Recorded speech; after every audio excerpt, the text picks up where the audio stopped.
Welcome to the Deep Dive. Today, we're really getting into a topic that touches so many families, but maybe isn't always perfectly clear. Children's occupational therapy. That's right, OT. Yeah, OT. Our goal here is to cut through some of the jargon, really understand what it is, what you as parents and your kids can genuinely expect. And maybe what the latest research tells us about how well it works. Exactly. We're basing this whole deep dive on a really thorough parent's guide to children's occupational therapy. And it's just so relevant, isn't it? I mean, if you're curious about how kids pick up basic life skills or maybe, developmental challenges are part of your world, understanding OT is pretty key. And it's not just therapy in that kind of sterile clinical way. It's really about empowering kids. Empowering them how? Exactly. To thrive, in their everyday lives, helping them gain independence with things we often just take for granted. It's fascinating how OT looks at a child's job, learning to tie shoes, sure, but also just coping with a noisy playground. Okay, so let's unpack that core idea. Occupational therapy, it's a familiar term maybe, but for kids specifically, what is it really? Beyond just a definition. Well, fundamentally, children's OT is all about helping kids develop the skills they need for, daily life. Daily life skills. Okay. Yeah, think about it. What are the occupations of a child? It's everything, right? Yeah. From basic stuff like holding a pencil correctly or getting dressed by themselves, feeding themselves. Right, this essentials. Exactly. But it also goes into more complex areas, things like managing sensory input, sounds, textures, lights. Okay. Or regulating their emotions, improving focus and attention, things they need at school, at home, everywhere. And who typically benefits most from this? It's particularly helpful for kids who might have developmental delays or sensory processing challenges, autism, ADHD, physical disabilities, or even just general difficulties with coordination. That's quite a range. For sure. So given how broad that is, how do OTs narrow it down? Like what specific skill areas do they usually target? That's a great question. OTs generally focus on about 6 key areas. Helps give structure. 6 areas, okay. First up, you've got fine motor skills.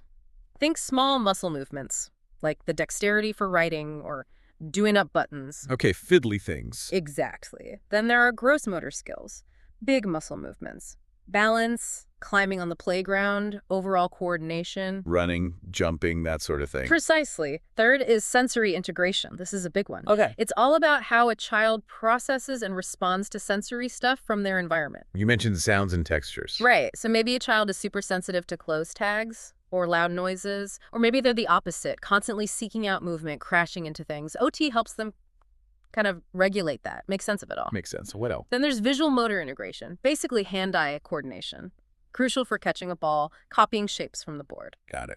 We also focus heavily on self-care skills, the absolute basics. Eating, toileting, dressing themselves. And honestly, sometimes the biggest wins are these seemingly small things. Like buttoning that shirt finally. Exactly. The pride on their face is huge for them and for the family. And lastly, OTs work on emotional regulation and social participation. So handling feelings and getting along with others. Yeah, helping them understand their emotions, manage frustration, and interact successfully with peers, with adults. That is a really comprehensive list. So, Yeah. okay, let's shift perspective. If you're a parent and you're thinking, maybe OT could help my child, what's the actual process like? What can you expect? Right, the practical side. Well, it usually kicks off with an initial evaluation. Okay. The OT will assess your child's strengths to figure out the challenges. This involves watching your child play or do tasks, having a really detailed chat with you, the parent. That parent input sounds vital. Oh, absolutely. You know your child best. And often they'll use standardized assessments too. Things like the Peabody developmental motor skills that helps chart motor skills against age norms. Yeah. Or maybe a sensory profile, which gives insight into how the child processes sensory stuff. All that info goes into creating a personalized treatment plan just for your child. Tailored. Makes sense. Yeah. What happens next? Then comes goal setting. And this is really collaborative. You work with the therapist to set functional goals, not just clinical jargon, but real-world stuff, like improve ability to use scissors safely, or maybe reduce meltdowns during transitions between activities, practical things. And how often does this happen? Session frequency varies, but often it's maybe once or twice a week. It could be in a clinic, sometimes at school, or even in your home, depending on what's needed. And what about the parent's role during therapy itself? Parent involvement. It's really encouraged. You might be asked to actually participate in sessions sometimes, or very commonly to carry out certain activities or strategies at home. So there's homework for parents, too. Kind of, yeah. And it's not just busy work. The research is clear.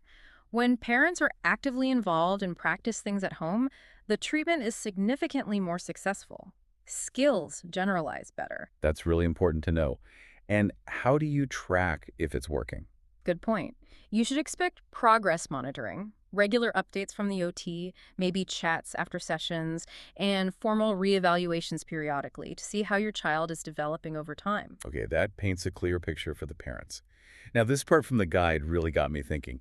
What does OT actually feel like for the child? Is it like going to a doctor's appointment?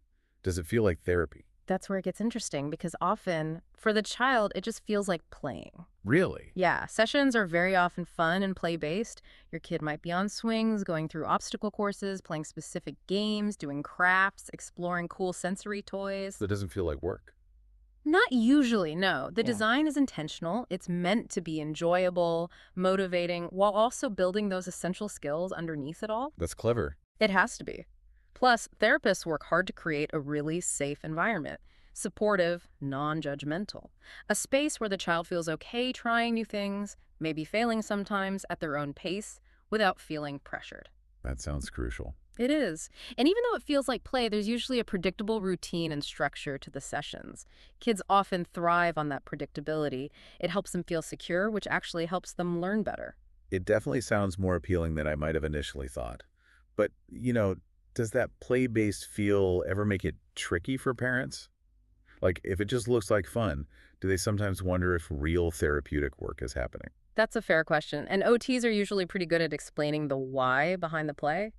But yeah, let's peek inside a typical, say, 45-minute session. Okay, what's the flow? Usually it starts with a warm-up, often something sensory or movement-based, maybe jumping on a small trampoline, using a scooter board, just getting their body kind of ready and regulated for focused work. Get the wiggles out, maybe? Sometimes, yeah. Or sometimes it's about calming down. Depends on the child. Then they move into the main skill work. This is where they're actively practicing whatever the target goals are. Like the handwriting or dressing. Exactly. Or maybe playing a game designed to work on social turn-taking or following directions. Okay.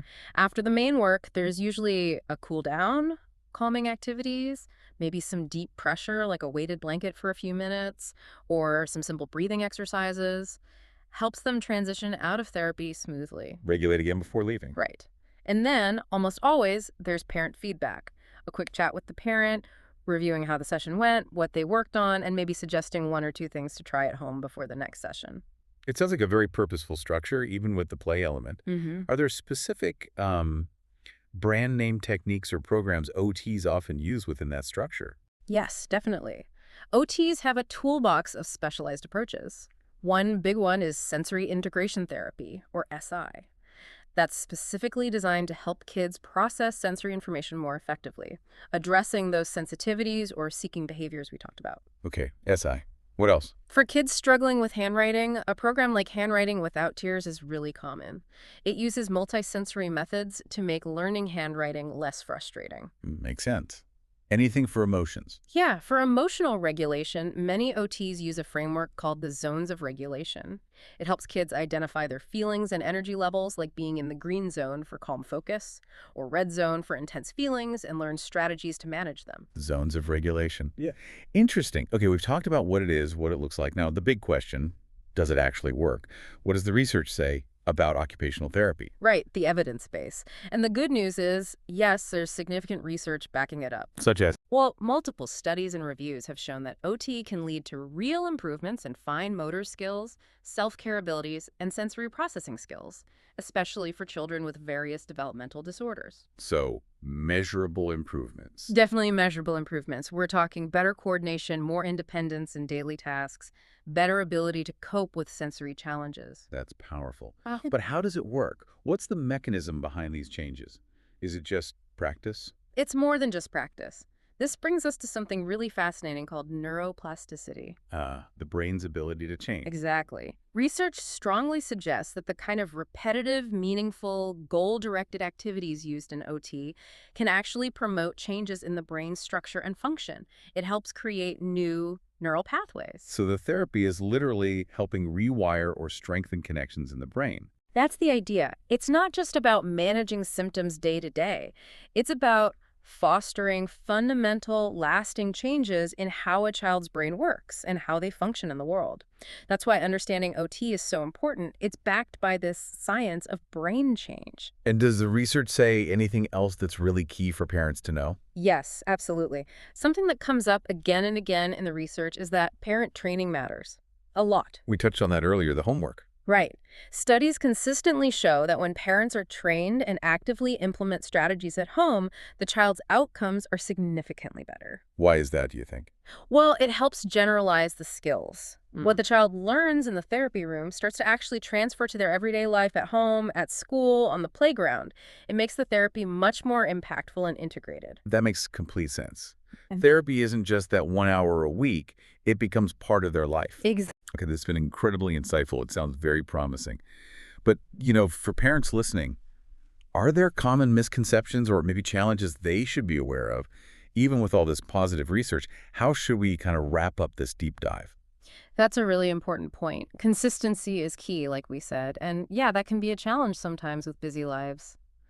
That's probably why the guide we used really emphasizes that OT is a journey. It's not usually a quick fix. A journey, not a quick fix. I like Yeah. that. And the guide suggests the critical ingredients for success really are that consistent effort from the child, the parents, the therapist, a strong partnership with the therapist. Communication. Absolutely. And trying to maintain a positive patient attitude through the ups and downs, because there will be ups and downs. Definitely. It's a process. Okay, so for you, our listener, as we finish up, here's maybe a final thought to chew on.